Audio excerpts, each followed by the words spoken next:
Well, hello, everybody. Hope you're all doing fantastically well. We are back with a live. We are back with the debrief. It is a little bit thin on the ground tonight, but don't worry, everybody. We're going to rack through a big show list. It's going to be a little bit different this week, and I want it to be a little bit more interactive as well, people. What I'm going to do and what we're going to do is we're going to go through the championship season so far. I want you guys to let me know your expectations. I want you guys to let me know your predictions. I want you guys to give me a little bit of foresight, and we're going to be talking about exactly where Leeds United are, exactly where Leeds United need to be by a certain point, who we need to be worried about, who we don't need to be worried about, the concerns and your plaudits so far this season. I want you guys to get interactive in the chat. I want you to let me know your positives for this season so far, and maybe some of the negatives, as Leeds United are third at this moment in time, joint second on 23 points. And I'm going to do that with the man, Oscar Marriott. Unfortunately, we can't be joined by Joe Wayman tonight. We can't be joined by Gabe either. So it is going to be me and Oscar number crunching. I've put out the one Leeds feelers, everybody. And unfortunately, it is just one of those nights. But me and Oscar are going to be here to crack down on everything Leeds United. So make sure you're checking out the video from earlier on, everybody, as well. Evening, Connor. Nothing like a good debrief after Monday's graft. Shout out to you, mate. What a classic match between Norwich and Middlesbrough yesterday as well. Morning, Connor from Auckland. And yeah, guys, what I'd like to say as well is if you want to be part of a WhatsApp group, get involved with the Patreon. We're on the WhatsApp group. It's constant updates on there as well. Really cheap to get involved, but you can only get on there if you have access to the Patreon. So let me just have a quick look at some of your chats. Nothing more than promotion. Not too concerned, but have an eye on a bad performance like the weekend against Bristol. Needs to be better. Nigel's in the building. Evening, May. Rollins in the building as well, of course. Evening, Connor. Hope you're well. Morning, Connor from Auckland. NCFC is in the building. Shaney. Yeah, it's all right for you at this moment in time. Looks like Norwich are becoming a bit of a tricky team at this moment in time, aren't they, to crack the nut off. But without any further ado, everybody, I can see him, the man with the sombrero, the man with the plan and the beautiful hat. It is Mr. Oscar Marriott. How are we doing, mate? How are we, fella? Apologies, I'm a bit late here. I had a bit of a crazy rush, but I'm doing good, mate. I'm doing good. How are you? Don't worry about it, mate. We all have the working day, don't we? So it's all about sitting down and getting into it, mate. So evening, Jason in the building as well. What I wanted to do, Oscar, to get through this one, mate, is obviously I want to be talking about the championship, the run so far, your expectations, your predictions, and I want the chat to get involved as well. Obviously, it's only me and thee on tonight, but listen, it's me and Oscar. We've number crunched before, and we've had many a chats about Leeds United before over the past 6 or 7 years that we've known each other, pal. But first of all, to start off with, mate, how are you doing? All good? I'm doing good, mate. I'm doing good. Pretty crazy week, crazy busy week, but good. Some exciting stuff on the horizon, and no, good stuff, mate. Good stuff at the minute. Well, it must have been a pretty buzzing week for you as well, with Barcelona smashing Real Madrid. 8-1 against Bayern Munich and Real Madrid. It could be worse. It could be worse, mate. But yeah, all good. I mean, the difference in quality between the Bristol City Leeds game and that game, probably not even worth talking about, mate. It's yeah. Well, should we start off with it then? I mean, as you know, we'll sort of surmise it if we can, mate. It was my God, it was a tough watch, wasn't it? Really tough watch. Yeah, I mean, we both said the same things on our post matches. Really, I thought it was the most boring game of the season I've seen. I totally agree with you. I think that was your title, actually, mate. It was the most boring game. Yeah, I totally agree. It was an awful game, wasn't it? If we're being honest. And listen, what I probably needs to do a bit more of is credit to Bristol City. They defended in a shape. They were spot on in that shape, and they didn't let us sort of penetrate it and cause problems. And we made the wrong subs, I felt. Again, a bit of a recurring theme this season, isn't it, really, mate, in terms of the substitutions. And yeah, that was pretty much the story of the game, really. We never really had the momentum. I know we had the possession. We had some chances. Listen, Dan James should do better on at least one of the 2 chances he gets. He made the wrong decision on the first one, not squaring it to Nonto. But all in all, we didn't do enough. I thought a draw. I thought it was a 0-0 game, to be honest. You know, you get 0-0s that can be exciting sometimes. But I thought it was similar to West Brom. All right, West Brom are a much higher quality of team, but this was a really, really, really bad 0-0. In terms of the entertainment factor, yes, Bristol City tactically played well, but entertainment-wise, it just was a long way off being where we need to be. What did you make of? Obviously, we saw Ramazani go out, didn't we? We saw obviously the connectivity, I thought, mate, in the midfield struggle a little bit. Rothwell and Tanaka in particular, they didn't have the verve and the swagger really that they had in previous matches. I don't think it was Bristol City really cutting off passing lanes. I don't think they were that expert in blocking off Leeds in certain parts of which we've been blocked off this season, a la Burnley. I think it was a lot of it was maybe the cohesiveness of the front four, the quality of the front four. I mean, you take Ramazani out of there, and I'll be honest, Oscar, I've kept quite quiet about this, and I've been thinking when I'm going to pull this out the bag. I'm looking at Ramazani and I'm seeing the drop off at the weekend, in particular in our attacking quartet.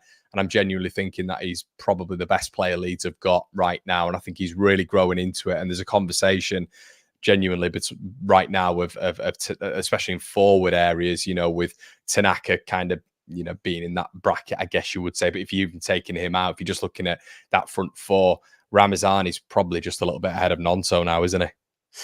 I think certainly in terms of output, in terms of reliability, in terms of getting goals and assists, I think Ramazani's our main man. And I felt that's pretty much since he walked through the door, to be honest. I still think Nonto's our best technician. I'll still say that. But I think Ramazani, in terms of the overall package, the runs in behind, the pressing from Ramazani is something that I think we massively missed on Saturday as well. You know, not just the more exciting stuff like the goals, assists, and crosses and dribbling and things like that. His defensive work's superb, isn't it? It's fantastic. And Sheffield United was probably the prime example of that. And we never really pinned the Bristol City wing backs like Watt does to really. They were too comfortable in that kind of 3-5-2. Stroke 5-3-2 kind of shape. They were always able to get back up the pitch, and we didn't have that kind of running behind on that left-hand side to cause the issue. And the thing with Ramazani is, I think our upturn in form before this Bristol City game and before the Ramazani injury was that connection between Tanaka, Rothwell, and Ramazani. You know, those combinations. And listen, another factor as well on that left-hand side is Junior Firpo. I'm sure we'll come on to Junior Firpo, but that's like a separate point. It just feels like on that left-hand side, it was both our secondary options there. In that kind of sense. So Oscar, could you just put it down to a bad day at the office? A bad day at the office. Is it one of those, or are we looking at it now, mate? And we've got to be speculate to accumulate in certain scenarios. And I do wonder. I think at some point, mate, I will say, I think, you know, you've kind of right now we're joint second, so you know, absolutely fine. I think we've got to look at a scenario now where we need to keep plodding along with these wins. Got 2 wins out of 2, didn't we? It felt like, and I feel like maybe a couple of missed opportunities on the road recently. We saw the Eli Melee slip. We saw Norwich, of which we definitely could have, you know, pressed them on that neck in the last 10 to 15 minutes. West Brom earlier on in the season where we definitely went there for a point. And then obviously at the weekend with Bristol City. Is there a conversation that maybe Leeds need to start picking it up away from home a little bit? Absolutely that. And it's not even so much in terms of results, it's in terms of the way we're trying to play away from home. And Bristol City is a different kind of game because we had a lot of the ball, and you know, West Brom and Norwich, yes, we probably had, you know, a large spell of possession in those games as well. But this Bristol City one always felt like they're not as high quality as Norwich or West Brom for me. I think they're lacking in a lot of areas in terms of quality. You know, those real 8 sort of out of 10 players Bristol City don't really have. Norwich and West Brom have a couple of those. So, you know, it is worrying a little bit. I wouldn't, maybe worrying is the wrong word, but it just feels like it's just, you just got to be cautious, haven't you? I think they've got to be cautious. Yeah. I think it's frustrating, probably, rather than worrying. I still think we're on course with the top 2, but I think we're a lot better than this, to be honest. I think we're a lot better than just scraping through games. You know, Watford, we kind of scraped through that one in the end. Yes, we kind of finished the game well. We had really good spells in that game, but it feels like there's more to come, kind of thing. Yeah, I agree with you, Oscar. Just a chip on that point. No, of course. I think when you're looking at it right now, Leeds' optimum point, you know, but by at this point, maybe last season, we'd seen a couple of really good results, hadn't we? I think even down at Ipswich, we had a spell where you looked at it and you went, bloody hell. Scored 4 down there. Obviously, didn't we? Had a couple of good results at the start of the season. The Watford game. The 3-0 win. It was, so at the start of last season, we'd seen maybe 2 or 3 really good performances. I think now, obviously, we're in a better position than what we were. But yeah, it feels like the league is there for us to really press on that neck. I'm not going into any game as nervous as I was last season. I'm really not. But I am just maybe thinking to myself, okay, well, these draws, we're plodding along. We've got the injuries don't seem to be getting any easier. It feels like every single player that goes out, Oscar, it's whether or not it's Max Verber, whether or not it's Eli Gruev, Ethan Ampadu, or Ramazani, it feels like we're feeling the heat. Manor Solomon, Big Dan injuries James. as well. It's not a couple of weeks, the big injuries. And this is the exact point, mate. It's injuries of which, even when you look at those 6 players, it's minimum 4 or 5 games out, minimum. Yeah. So it's these are big injuries that we're facing right now. We're hoping that's gonna, there's gonna be a bit of an equalizer at some points, and maybe other teams are gonna have these injuries as well. And that's normally how the championship works with over 50 games in a season, plus cup competitions. But I think we've just got to, for me, mate, and I don't know if you're thinking like this, just got to keep an eye on Sunderland. And I'm not saying they're going to run away with it. They are. I think that I saw a statistic earlier on, Oscar, that in their history of the championship, they're one of 7 teams to have this quicker start. And I saw that and I thought, oh, wow, that's a staggering stat. That's the start There's of a the lot of championship. Ipswich in them. There is a lot of Ipswich in them. And you're seeing a lot of, and this is why people are saying it's not Sunderland Channel, it's not Sunderland. And of course it's not. Of course it's not. My overall point, Matt, and I think a lot of the chat will replicate this, and maybe yourself. I don't want it to be a shootout, of which we've seen before in the 18-19 season, of Leeds, Sheffield United, maybe Burnley and West Brom. But I don't think it will be West Brom, but I think it'll be, it's going to be 4, isn't it, in the hunt for those top 2 for me. And I think we know as a fan base, it can only be top 2. And this isn't me being knee-jerk or having reactions, meltdowns. Because, Oscar, how long have me and you done this? Then the predictions long-term have quite frequently been decent, albeit maybe a place or 2 or whatever. But it feels like we've just got to keep tabs really on Sunderland and not let them get too far ahead, because the rest of the division, Oscar, for me, isn't good enough to really dent Sunderland over a period of months. I think they've got a good enough squad, a good enough 15 to be able to beat most teams most weeks. So we've just got to keep an eye on them there, I think. Absolutely. It's an interesting one, because I think both sides of us really, Sunderland, and I'm going to name a bit of a out there team, but certainly might be a little bit biased on what I saw yesterday afternoon. But Middlesbrough are an interesting one to me. I know they're only 5 points off us, but Middlesbrough, in terms of how they play, they are well capable of highest XG as well. Highest XG, haven't they? Exactly that. They're well capable of putting together sort of a 10, 12 game run where they maybe win 8 or 9. And that's all you kind of need at this stage. 8 or 9 wins out of 10 or 12. And you're going to be really back up there, kind of thing. The division's crap, Oscar. The division is crap. When you look when you look at the teams really below 6th, I think it's taken a phenomenal drop-off since last season, even the teams below 6th. So this is what I'm trying to say now, and this is what I'm trying to get over in some of the videos. It's not the fact that Sunderland are going to be this unbelievable team that are going to go on and win every single game, but I'm looking at teams that are going to pick up points against them, and I'm kind of thinking to myself, I'm not sure there's going to be many who do that. So what I'm kind of relying on right now is dips in form and injuries, Oscar. Absolutely that. There's no doubt about it. And there's still, they're not too far away. It's not like last season with Leicester and Ipswich. It's still manageable, but it only takes one slip up from us and all of a sudden it could be 8 points behind. And then you're kind of thinking, here we go to last season again. I mean, obviously, we've seen Sheffield United and Burnley play us this season. I think certainly Burnley, I think the way they play, I think they are limited to sort of like late 80s, early 90s on points at most, really. I think the way they play is too negative to get them, that consecutive run of wins kind of thing. But I think in terms of sheer quality they've got on the pitch, Burnley will definitely be kind of in that top 4 kind of minimum. I think we all know sort of ourselves, Sheffield United, Burnley, you'd expect are going to be in that, making up that top 4 or 5. And then it's a case of who joins the party. Are Sunderland going to stay there? As we've already kind of said, they're very Ipswich-like last season.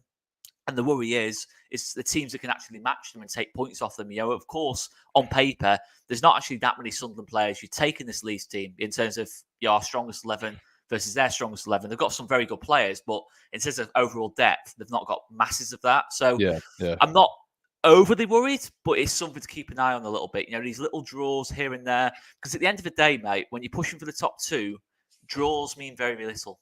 Draws do mean very little, really. Correct. For me, I said the same against Norwich. It was worth the risk at Norwich pushing on for the winner, even if we lost 2-1. If you push for the winner one week, win the game, push for the winner the other week, and lose the game, you're still up a point. Completely agree. Completely agree. I think we said that on the debrief that week. We were sort of looking at maybe 3 points. We said 2 points would be okay considering who we were about to play away from home in the space of 3 days. But completely correct. I'd have rather have even won one game and lost one game because you've been a point up on it, and a point means everything as well, Oscar. I think it's got to be taken into consideration as well. Goal difference. Now, me and Brownie have had multiple battles on this channel about goal difference. He doesn't think it means anything. It rarely comes down to that. But I said, Brownie, that 1 or 2 times when it comes down to goal difference, let's all look at that. I believe it was that year when Man City beat Man United, didn't they, to the title on goal difference. Even Sheffield United and us in 2019, I know in the end we fell away, but the goal difference was always an issue that season. Yeah, 100%, mate. And me and my dad have always said it acts as an extra point, and it's very indicative of how good you are at the back, and obviously how profitable you are going forward. I think It's just being cautious. It's been cautiously optimistic. I think that's a correct way of going about it, Oscar. I think just looking at the grand picture, I'd like to see more. This is Tanaka. This is Rothwell, Oscar as well. I need to start seeing more goals from that midfield as well. They've not had a long period of time. I understand that. But look, I'm the one. I'm the one who was saying, look, Rothwell comes in. Rothwell's going to add goals to the side. Obviously, he's got an assist, didn't he, against Sheffield United as well from that corner spot. So he's adding bits to his game as well. And I know it's not primarily his job, but you are getting. It does feel that goals are coming from multiple areas in maybe different teams and stuff like that. You've seen Joe Bellingham get on the score sheet. You've seen Arblaster get on the score sheet. You've seen Chris Rigg get on the score sheet. You've seen Brownhill get on the score sheet. All defensive midfielders. I think similarly to last season, Oscar, when we're seeing Kamara and Gruev and Ethan, we need to start seeing stuff from the midfield. And this is why, mate, when we're talking about marginal gains, when we're talking about set pieces, when we're talking about pot shots from outside the box that might deflect off someone and go in from a midfielder, these are all things that just are these fine margins of which are going to get you into that top 2. And I just feel it's probably a little bit similar to last season, Oscar, in terms of Leeds with this open play philosophy of which it feels like we're going to score 99.9% of our goals from open play, which maybe needs to shift a little bit. Of course it does. I mean, Pascal's got 2, I think, this season, hasn't he? Which is a start. I think Pascal's the most likely of like the sort of defenders to get goals. I think, unfortunately, as much as I love Joe Rodon, it feels like it's going to be a while till we see, sort of Joe Rodon getting that first goal. He can't enter a ball, can he? Like, he can't. If it's in an attacking area, it just isn't happening. But defensively, he's probably the best. He's the best aerially in his own box. He's the worst aerially in the opposition's box, kind of thing. It's mad sometimes how it can work like that with defenders. I mean, it's a funny one, but I think we do definitely need other sources of goals. There's no question about it. And I'd also look at, say, listen, I think Jayden Bogle's had a great start. Well, maybe not a great start. He's had a good, solid start. I think we need to start seeing more goals and assists from Jayden Bogle, to be honest, as well. If you look at Firpo on the other side, Firpo's a constant threat. Even when he's maybe not getting the assist or the goal, he's creating chance after chance on that left-hand side. I think Bogle's getting better, though, Oscar. I think he's growing into it. He is. I was disappointed with his second half, to be honest, against Bristol City. I thought I wanted a little bit more calmness in possession. He obviously saw a lot of the ball on that right-hand side as sort of Dan James started to drift inside. Bogle was kind of holding the width, and I wanted a little bit more quality. But the moments of quality were there, but not throughout the game. It was kind of like in sort of like isolated moments, if that makes sense. And I just think, Bogle's got the quality to kind of run that right-hand side and allow Dan James. Well, let's get into a big conversation then, which I've expressed my thoughts on. I'm going to get into obviously the grander picture of Burnley and Sheffield United and other teams as well, Oscar.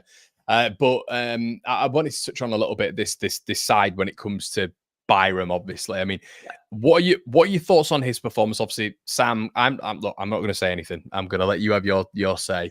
Sam got obviously in Championship Team of the Week. It looks like he's going to be probably playing against. I would suggest that Farke's going to start him against Plymouth. I don't see it as that much of a problem on the right hand side. I saw it as more of a problem on the left hand side. But what are your thoughts now when it comes to the rotational aspects of our fullbacks? Because it looks like Isaac Schmidt might not be getting a look in. Yeah, I think even without these suspensions, I think it was time to sort of looking at rotation, especially this week coming up. The fact we've got Millwall away and then another home game after that. We've got quite an intense, sort of 10-day spell coming up. So it is probably time to not just the fullback areas, but across the team, really. And in terms of Byram's performance on Saturday, it was a weird game, really, for Byram. I actually thought first half, defensively, made the right decisions going forward. I thought it was a good first half from Sam Byram. It wasn't like saying having Junior Firpo at left back, but it was an all right performance. I thought it was decent enough. Second half, it was probably to be honest, I really like Sam, to be honest, as a rotation player. I think the fact he can play right back and left back, I don't think he should be starting ahead of Bogle or Firpo, in terms of our strongest 11, but I do think it's a solid option to have. But second half, I was disappointed, to be honest, in terms of the passing out the back. Numerous times, Sam Byram's giving the ball away in some really bad areas. And my biggest pet peeve, not just with Sam Byram, but with right-footed players playing at left back or left-footed players playing at right back or, in different positions, I'm not necessarily asking them to cross the ball masterfully with their weaker foot or hit shots from distance with their weaker foot. But I think a 5 or 10 yard pass with your weaker foot, you should be able to do, to be honest. I do believe. I understand why he wants to use his right foot, but there were times in that second half, I don't know if you saw this as well, Connor. He was on the byline and thinking, just left foot pass into Nonto, we're away kind of thing. But the fact he kind of comes inside, right foot pass, simple pass. Sometimes he didn't even make the simple pass. And then the attack was kind of broken down kind of thing. Oscar on the left-hand side, he has to play the ball with the outside of his right foot to get it down the flank when he's trying to distribute his body in a sort of open way, because he can't use his left foot. Now, for me, you should be able to use your left foot to pass the ball. No, and this is the whole point. Stuart Dallas, classic example, right? Yeah. Stuart, when he was left back, would invert a hell of a lot. But when he inverted, he was not only extremely good at it, and it was always a gripe of mine, but he barely lose the ball, Oscar. He was excellent at keeping hold of the ball, Stuart Dallas, in my opinion. Thank you. So I was getting the water with me waffling a lot. Hold that point. Yeah, but he was excellent at inverting, mate, and obviously get the occasional shot off, wouldn't he, from that left back position as well. Absolutely. But Dallas, I always believe when he was playing left back, was able to distribute the ball a little bit better with his left foot. And do you know what he had, Oscar, for me? Dallas had bravery. Consistently, he'd be trying to, and it was systematically. It's how Marcelo Bielsa played. He wanted the overlaps, but there was one point at which Nonto went like that to him, because he needed an overlap. Byram didn't provide that throughout the game, really. And the one time he did, he kind of tripped over the ball and it went out for a goal kick. So it's not to pile on Sam Byram. I just find it interesting how our rotation option now is maybe veering towards that, because it's a conservative, solid approach, as we saw with Daniel Farke when it was Gruev and Ampadu. It was two conservative football players that were going to be solid. It was going to be all about control, keeping a 5 to 7 yard width when we had the football, nothing too drastic in terms of switches, keeping the ball within that pack of which we can move the opposition team around in time. I feel with Sam Byram, Oscar, he's that conservative option. He's a steady Eddie, average Joe. He's going to be good defending. He might get the occasional header from a corner, but he's not really going to offer you something from open play. But the problem is Leeds cultivate, as we've mentioned earlier on, Oscar, 99.9% of chances from open play. So I think my worry is maybe if Byram's in there and let's say, Firpo's out, which we know is going to happen again this season at some point. Hopefully it's not going to be injury, but the record will tell you it will be. Or even with Bogle, I think that's my worry with him a little bit, mate. Maybe less on the right-hand side than the left-hand side. Yeah, of course. And I personally felt that last sort of 15 minutes, why not give Schmidt a go here in terms of what he offers in the forward areas? Now, I understand, by the way, why we went with Byram over Schmidt against Bristol City, because Byram was that 7 out of 10 option, and with Schmidt, it's a bit more risky. He could easily be a sort of an 8 or 9 out of 10, but he could also be a 5 out of 10 if he doesn't quite adapt to the speed of kind of like the game, with this kind of level, in terms of the Championship, because we've seen many a fullback, struggle to adapt to the speed of things. And, it's not the easiest game in the world to come in for, is Bristol City away. They're a decent team, Bristol City. Not a team that will be finishing in the playoffs, but they're a team that's solidly mid. They're a classic sort of what I call 12th to 13th kind of place team. They'll always finish in that kind of region. So I did think, though, as the game got stretched and we need those overlaps, I know Schmidt's better on both feet kind of thing, but I think he does tend to prefer to cut in a little bit, but I think he offers you more attacking quality than what Byram would. Now, I understand why Farke went with that move. And to be honest, I agree. I think Sam Barron will be better at right back than he is at left back, and that's natural because he's on his stronger foot. But the crucial thing of this system is, and it's all well and good talking about the conservatism of playing Barron there and how solid he is defensively. Fundamentally, this system to work needs overlaps from both sides in terms of the fullbacks to make it work. And if you're going to do what we're doing on Saturday, you've got to adapt the system a little bit to make it work without Firpo or Bogle, if that is the idea. And I think also at right back, I don't think Byron will overlap as naturally as what Bogle does in that kind of sense. So it's definitely something to look at. I don't think that alone was the reason why we didn't win the game. I think there was other things missing. I think we'll obviously come on to that in a second. I won't jump onto that, but it's definitely something to look at fundamentally. And what else do you think of there? What else do you think of there? I mean, the positives are, I think Tanaka's come in. He's been a breath of fresh air. I think he's a Premier League footballer. I think Rothwell has looked extremely good. I think maybe at the weekend, I've given them some slack, to be honest, Oscar. I've given Strauch, Rodon, and in all fairness, maybe some of the build-up from Byram, even though I think he's got a pre-planned idea in his head of to go a certain way. I think the problem was maybe the mobility of the front four, I think, was completely lacking. I mean, where are you looking at in terms of, I mean, we've got in the title here, we've got surprises, standouts, and setbacks. I mean, my surprises has been Tanaka. Rothwell, I thought he would come good.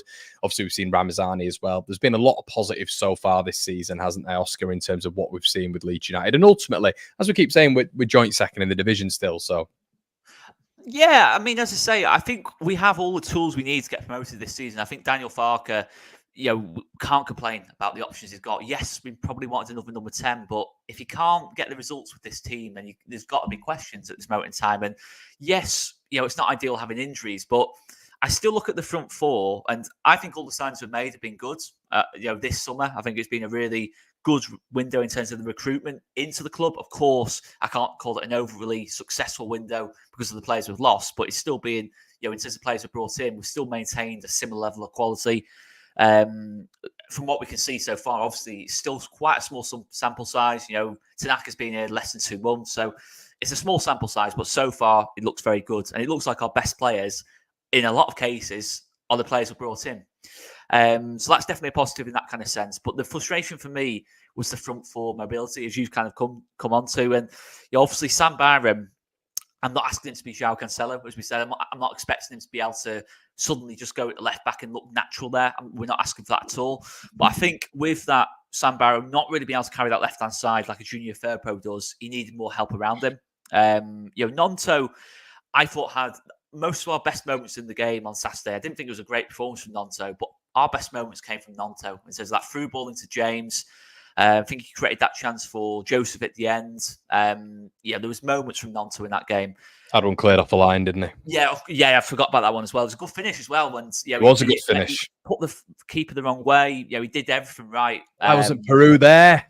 To tap it home? Penalty spot. Let's go on to Perot, because I think when you look at the mobility of the front four, I'm looking at, in terms of Dan James, we know is a runner. We know Dan James will stretch the pitch. Yes, he's not going to be technically the best winger in the world, in the league. I was about to say world then. Best winger in the league. He's not going to be like a Ramazani or a Nonto in terms of his technical quality, but he is a very, very useful team player in terms of what he does off the ball, in terms of those runs in behind and stretching the pitch. The issue is, Nonto can do that, but I think Nonto's best game, or best suited game for Nonto, is coming onto the ball. Taking the ball to feet and running our build up, whether it's on the right, left, or in the middle. That's the best for me of Nonto. Yes, he can run in behind. Yes, he has got pace, but I think his best game is when he's getting on the ball, loads of touches and dictating things from there. And then you look at the rest of the front four, Aronson and Perot. It doesn't feel like it's mobile enough to me. Certainly with Perot. And then it's one thing having that, but then the subs made it even worse, to be honest. And that feels like quite a harsh thing to say. But Manuel Solomon, for me, has to play inside. I don't think Manuel Solomon's at all suited to playing out wide in this system. I think we need more mobility on the wings in this team. I think to make this system work, I think Solomon's got to go inside if he is going to have a first team starting role in this team. I just don't. You think he's got to start in the 10 if he's the start? I think that injury all the 2 injuries he's had have really hurt him in terms of mobility. He doesn't look like the same player we saw at Fulham or early spells at Tottenham. He just doesn't have that burst, and he's not the only player we've ever seen this with. We've seen it with really, really good footballers this happened to, and I just think that's the case with Solomon as well. I think certainly for the next couple of weeks, if you're going to get performances out of Solomon, I think he's got to be kind of further inside, a bit more like a Pablo Hernandez kind of role, and that could work. And the issue as well is James came off. I'm not going to say it was a good game from James, but in terms of what he brings to the system, he still brings a lot in that ability. I thought when he had I think the moments that we saw during that game, the 2 big ones. Obviously, we saw the Joseph header, didn't we? But it was a good chance. Don't get me wrong, but I think it's been overinflated a bit. But the chances that we had, the Dan James one, I mean, I don't know what he's doing where he's, when he's sprinting past the halfway, like he kind of runs out of gas, by the way, which was interesting. Ran out of gas, was getting caught up, and then just passed it against Nonto's heels. It's one of those moments, Oscar, where you're like, that is Dan James in a nutshell. Like sometimes, it's a Ferrari moving without the driver, isn't it? But I think as well that he had a really good moment where Bogle played a lovely outside of the football, and James run onto it, as I say, put a lovely ball in right on the penalty spot. Nonto hit it clear off the line. But the other one as well was when he just offered that zip, beat the offside trap. And to be fair, the keeper came out, and I didn't have that much confidence in him dinking him and beating him, but he got there. So I think overall, you look at the moments when it comes to Dan, and I know what we're going to talk about with him. The problem with Dan James is always going to be consistency and his technical ability, I think. But if we're comparing him to a certain someone who's had spells back in the last 3 games and probably had comparable minutes, I think Dan James has been head and shoulders. Yeah, of course, above, absolutely. What I was going to say, I still don't think Dan James should have come off. And had Ramazani been available, yes, there'd be more of a case for it. But as soon as you take Dan James off, you've got Nonto and Solomon out wide, and neither. Nonto's got pace, but I wouldn't say it's blistering pace in terms of he's going to make a real difference because of his pace. It just doesn't look right to me, Nonto and Solomon in the wide areas, and especially Solomon. I look at the Burnley game, for example, and think, it didn't look right in that game in terms of breaking down a low block. And this is what we were facing on Saturday, breaking down a low block. And then I just felt it had to be James and Joseph in that front four. So we had that mobility and those runs in beyond to kind of stretch. I didn't feel against Bristol City we turned them around enough. And the times we did, we created our chances. James created one. He had one himself. Those were the moments for us in that kind of sense. Everything was in front of Bristol City, which was frustrating. It was all getting crowded out. They were in a 5-3-2, could just camp in front of the box and sort of, with the midfield free, just suffocate that space. And we didn't have the guile in the wide areas in terms of Byram instead of Firpo and Bogle. I didn't think had an especially good game in possession to really break them down. And then I look at that as well, and I break it down even further. When it comes to getting balls in the box, you're thinking Perot isn't a natural 9. Didn't really get on the end of anything. I felt against Bristol City, didn't really. I thought it was a really frustrating game from Perot. Brendan Aronson, although he has improved in this area of his game in terms of getting on the end of things, again, he's not going to make a difference on a regular enough basis to rely on Brendan Aronson in that kind of way. So it felt to me like even that, though Matteo Joseph misses chances, he'll always get chances. And with that, there's more confidence. Bristol City, starts to get dropped deeper and deeper, and we get more and more space as a result of that. So I did feel that when it came to them subs, it felt like who are Nonto and Solomon actually creating for? In that kind of sense, it's who are Nonto and James actually creating for? In this. Well, I guess the big thing as well was I know Bamford only came on for 8 minutes, but we saw Bamford on the left-hand side. We didn't put the ball in the box once. And it's like, well, what's the point in having him on? It just doesn't make any sense having him on the pitch, especially when Joseph is on there. So, I mean, I know you'll be leaning towards Joseph, but it feels like right now, Oscar, doesn't it, with Peru? We were seeing, for me, and we can talk about Joseph missing chances. We can, of course we can. But the overall play for me is benefiting the system. Okay. Now Peru, we were benefiting from this earlier on in the season when Peru was coming off the bench and teams were tired. He was then able to be a little bit quicker than them when obviously teams were tiring. Cardiff being the classic example. And his ruthlessness was there to be seen. Joseph would do all the hard work during the game and break them down a little bit. And the eye test would be key there as well. You could see it throughout the game. I think the big thing with Joseph is just the constant running in the channels as well, which Peru just doesn't provide. So for me, that was a method of which it was really working. I'm not saying it's completely broken down whatsoever. I'm not saying that, because Leeds are still picking up points and we're doing okay. But I get there was the Sunderland goal. I understand that. But since then, the performances from Perot have maybe gone back a little bit to what we knew from last season. I think what he's got to do is just give Joseph 6 starts, see what happens, go back to the old method where Peru's coming on for 20, 25 minutes. That was the method that was working. That was where Peru was scoring more of his goals. And I think he's more effective, Joseph, in the long run, starting games rather than coming on. I totally agree. And I think it's what we've got to do. With Ramazani not available, we need the whole Farke system. If you go back to Norwich, it needs runners. It needs people who will run into channels to do the quick combinations. We know what Farke ball at its best is all about. It's those combinations in behind and making things happen. And it's so easy for this system to look slow and turgid. It's so easy when you don't have the right profiles in the right areas, because we look at Tanaka and Rothwell, and I agree. I thought it was probably the worst game we've seen of that as a midfield pairing. I don't think it was a poor game, but I thought it was probably the worst we've seen them play as a pairing in terms of overall control on the game and really dictating things. But I thought a lot of that was down to not having the space to play into. You need players who will stretch the back line to create space in between the lines. Well, do you know what it is, Oscar, as well? Like, I think you can tell with the time they're taking on the ball. The time they're taking on the ball, they are looking, they are waiting, and then you see them recycling to the fullbacks and then recycling back to the centre-backs and the goalkeeper. They're looking for options. And I was screaming it on the watch on. There's got to be people moving. People have to move. They have to want the ball. They have to make intelligent runs into pockets. I mean, Tanaka and Rothwell are used to having Ramazani going like that down the wing every single time, and Dan James, when he's on the pitch, like that going down the wing as well, just to open up play a little bit. And I think that's something we're bad at doing when we don't have the right players on the pitch, because it just becomes all too congested. Everyone's kind of like standing on each other's toes. Perot and Aronson are taking up similar positions. And one thing I'd say about Perot is I wouldn't mind.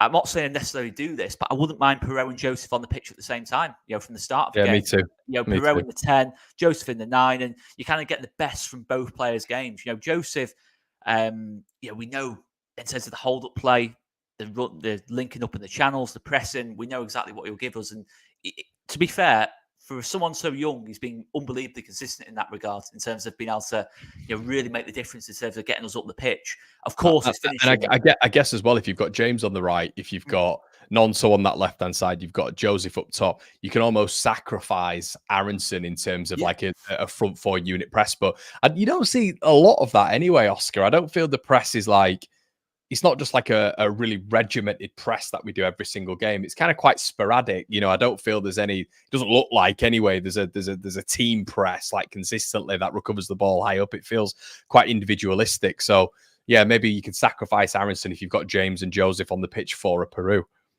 Yeah, and I agree with you on the pressing side of things. I think the last couple of weeks before this game, I thought it was a lot better. But I think in this one, because Bristol City set up in a 5-3-2, when they were playing out the back, the fullbacks were high kind of thing. And it was kind of like overloading those kind of things. So say Nonto didn't really know whether to press the centre-back on the right of the 3 or to press the wing-back. And it was kind of like he'd go to press the centre-back and then all of a sudden, bang, the ball's the other side of the pitch kind of thing. And it just felt like it was too easy for Bristol to play through it. And yeah, I don't think we would have much conviction in the press either. So where do you see us going forward then, Oscar? How do you see how are we going to get the best out of this starting 11? How are we going to go into the Plymouth game with a little bit more conviction? I think the big thing that's missing from Leeds' game, Oscar, maybe in comparison to some of the teams around us, is just those, as I keep saying, these marginal goals, these efforts from outside the box, goals from midfielders, goals from set pieces, these little incremental gains. I keep saying that isn't just from open play, isn't just from breaking teams down and doing the same thing over and over again. I think, you have maybe lost that X factor in Ramazani, who just shoots from distance and seems to get, at least 90% of them on target. So yeah, how do Leeds change it going into this Plymouth game? Because there's not anything drastic that needs changing, but I think they've got to start picking up win after win after win after win here. And I know that sounds, obviously, is that realistic? Well, I think, let me just share this, Oscar. And I don't know if people are quite aware of this, but we should have That's not it. But yeah, we should, as you can see here, Okay. have more than enough. Yeah, And obviously we've got a breakdown here of how much Leeds are sort of spending on the side here. You look at the even difference there between Leeds and Burnley. It is absolutely massive. Gross per year here. Forwards, keepers, defence, midfielders. Leeds are paying a lot of money this season, Oscar. And as you can see, this gross per week is absolutely massive. Now, the only reason I'm mentioning that is because, and we're not on Generation Leeds, are we? But the only reason I'm mentioning that is because Leeds should have more than enough here, more than enough artillery to switch it round. But with the amount we're spending, normally it equalises, doesn't it, Oscar, in you winning the league, really? It does. In general, the team that kind of has the most to spend tends to go up. We saw it with Leicester and Southampton last season, almost with us as well. And it should be the case, really. The gap between the Premier League and the Championship is massive, and the teams that come down do have an advantage at this moment in time. Not an unfair one. It's just the way the league is. It's the way the situation is. Everything has its peaks, kind of thing. And at the minute, the peak is definitely now between the Premier League and the Championship. But yeah, as I said before, all the solutions we've got in this squad. Well, Oscar, it's quite surprising how much more money we're paying than even second Burnley there per week. You're looking at 200 grand more. It's a lot of money, isn't it? It is. Yeah, no, absolutely. And that's what I mean. For me, if you look at Saturday, the non-negotiables for me, if we're talking about a balanced team, is Nonto on the left, James on the right, Joseph through the middle, and then obviously for me the debatable one is the 10 position. Do you go Perot? Do you go Aronson? Do you maybe even go Solomon? I probably wouldn't, because I don't think Solomon's done enough to earn a start, and I think it sets a bad precedent if you suddenly throw Solomon in when he's had some really kind of iffy performances. I'd much rather bring Solomon on with 20 minutes to go and see if he can produce performances from that 10 role, and then think about maybe making Solomon the 10 kind of thing in that kind of sense. But for me, I don't know if you would agree, mate, they are absolute non-negotiables for me, with Ramazani out, James right, Nonto left, Joseph through the middle. I mean, if you look at, say, the back six, that's going to pretty much pick itself in terms of the two midfielders and the back four. But that has to be the way for me. Is the front three in that kind of shape. But and yeah, the incremental gains are absolutely massive for us, because we're not getting them at this moment in time. We don't score enough goals. We have definitely got goals in this team, but it's in very specific areas. It's in that front four. In terms of Tanaka and Rothwell, I think Rothwell has got goals in him, but I don't think it's going to be consistent goals. I don't think Rothwell's suddenly going to become a sort of 7 or 8 goal a season player, like, say, Matthias Klick or with Pablo Hernandez in that kind of sense. But you might get sort of, say, 4 or 5. But again, you probably need more than that. So I think the biggest one for us in terms of incremental gain is Junior Firpo's delivery out wide, in terms of the amount of assists he gets. Although that's not actually goals directly, it's making the front four play better. And I think that's going to have to be our answer. I think he's getting more out of the front four in general. James had chances against Bristol City, which is encouraging. James will always get chances because of his movement. Nonto will always get goals and assists because of how good a footballer he is technically, compared to most teams week in, week out. And then the question marks for me is, can we get those regular goals out of Joseph? And I don't believe Matteo Joseph is not a good finisher. I really do believe he is. I think the issue with Matteo Joseph is we don't create enough for him pro rata each game. And when he does get the chances, he knows it's the only one he's going to get. And I agree. And that's something to look at. And yes, I'm not saying Matteo Joseph hasn't missed chances, but there's a difference between missing chances and not getting many chances if that makes sense. And also with Joseph, everybody's really quick to retweet everything he does for Spain. All those Spanish goals are the exact same. It literally is them hitting the byline and whipping the ball into the middle, and he's on it like food and drink. And that is Matteo Joseph's game. Obviously, there's a lot more to it, but when it comes to a finisher, look at when he's playing for the Spain under 21 side. Even look at the whole goal at the beginning of the season he scored for us, one of his 2 goals this season. Ball in quickly. He anticipates it. His perception and interpretation of where the ball is going to land is very good. We don't do that enough, Oscar, for me. We don't do that enough. Even when you saw him on the pitch the other day, it wasn't, you're not getting any overlaps. You're not getting any underlaps. You're not getting Leeds getting to the byline with Solomon or Nonso. So it's difficult for him. He's really feeding on nothing there. He is, and it's one of those. And of course, strikers should be able to finish, numerous different types of chances. But when you've got a player who is brilliant at getting across that near post, brilliant at doing it. We did it all pre-season. And how many times do we see in pre-season, mate, in terms of, yes, I know Russell was still in the team, then it obviously helped the dynamics. But how many times do we see Bogle overlap and cut the ball back across for Joseph? I think it happened at least 2 or 3 times. It led to a goal in pre-season. And it's kind of since pre-season, we haven't seen that delivery at all. It's kind of, we're kind of evolved into a kind of different system. And, with Firpo, his delivery out wide as well. We should be making more of those kind of chances. And I think it's more down to the way we kind of play. In terms of the front four, it feels like we get the ball into the front four and it's not balanced. It's not, we don't have the playmakers in the right areas to kind of, facilitate, these kind of like overlaps in that kind of sense. I think, in terms of number 10. Well, John's just said delusional, bro. He's missed tons of sitters. The thing is, John, if you look at but what I will say is, you look at the ones that he's missed.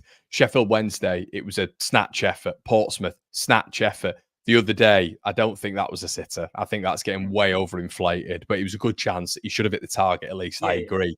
And we've come out on here multiple times and said that, Joseph, it's his first season. A lot of people forgetting that as a kid, but yeah, he should have had more goals to his name, 100%. I've said on here, I've criticised him for not taking the penalty responsibility up and saying, look, they're mine. I'm the number 9.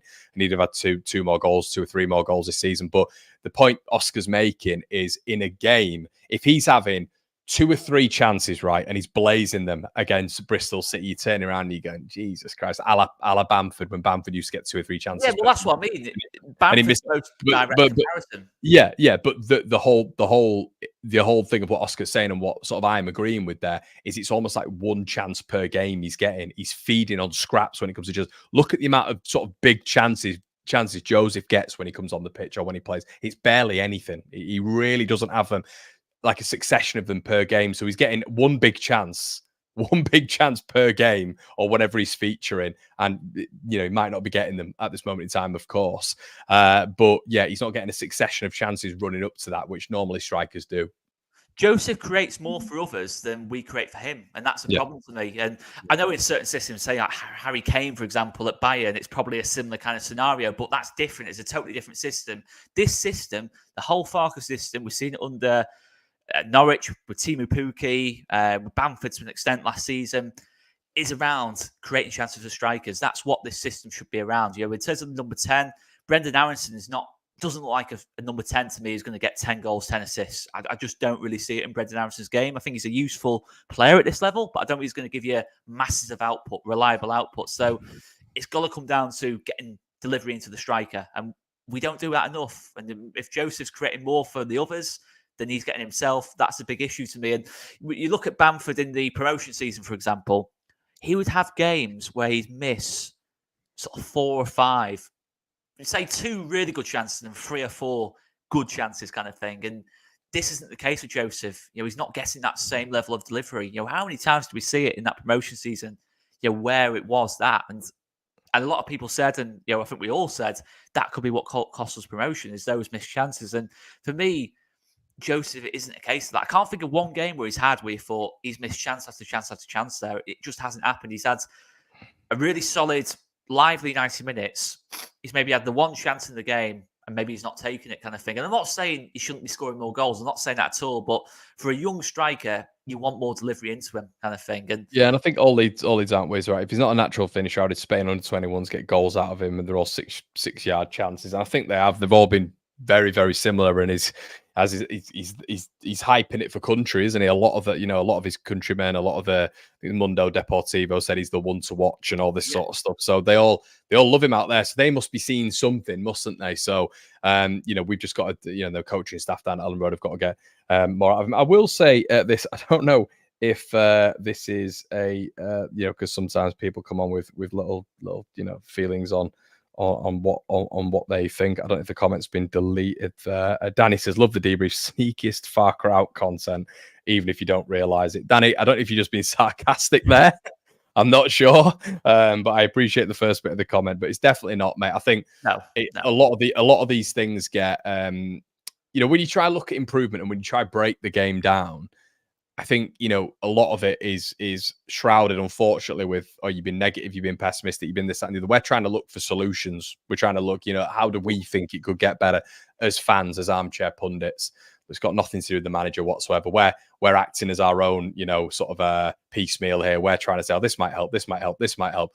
We're not saying it will do, but this is what we think. It's opinions, mate. So yeah, definitely not pioneering a Farker out brigade here. Definitely when we're not joint second in the league. But Oscar, give us a little bit of a score prediction, mate, for Plymouth up against Wayne Rooney's side, who came back into it 3-3 at the weekend, and they're a bit of an odd team, aren't they, Plymouth?